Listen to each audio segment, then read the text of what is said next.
د پاکستان لومړی وزیر وايي طالبان دې د تروریستي ډلو پر ضد اقدام وکړي. سلام درنو لیدونکو، ستړي مه شئ. د پاکستان په خیبر پښتونخوا ایالات کې تر مرګوني برید وروسته د دې هیواد لومړي وزیر شهباز شریف په کابل کې له طالبانو غوښتي چې د افغانستان له خاورې څخه د تروریستي ډلو د استفادې مخه دې ونیسي او د دې ډلو پر ضد اقدام وکړي. د یکشنبې په ورځ په خیبر پښتونخوا کې د جمعیت علماء اسلام ګوند پر یوه غونډه برید وشو او وروستیو شمیرو سره سم په دې برید کې 54 تنه وژل شوي دي او تر 200 پورې ژوبل شوي دي. د دې برید مسؤلیت د داعش خراسان ډلې منلی دی.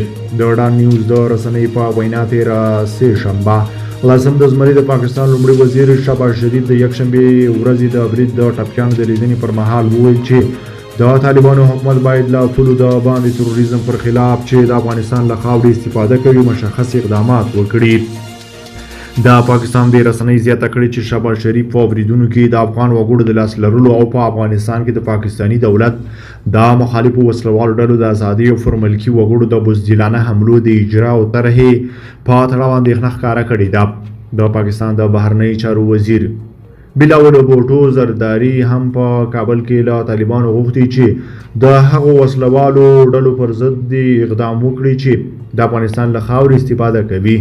د ویلي دي پاکستان د افغانستان له موقت دولت طالبانو څخه هیله لري چې د تروریستي سازمانونو پر خلاف اقدام وکړي او د دوحې د هوکړې پر اساس د نړیوال ټولنې سره په هغو تعهداتو عمل وکړي چې د دې هیواد خاوره به د هیڅ بل هیواد پر ضد د تروریستي فعالیتونو لپاره نه کاریږي.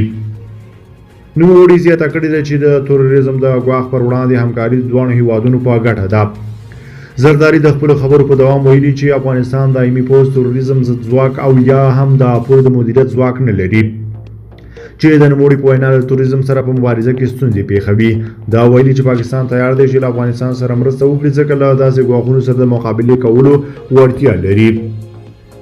اوس طالبان ادعا کوي چې 100,000 کسیزه پوځ یې جوړ کړی دی او دا ځواک د افغانستان د امنیت او د دې هیواد د پولو د ساتنې وړتیا لري.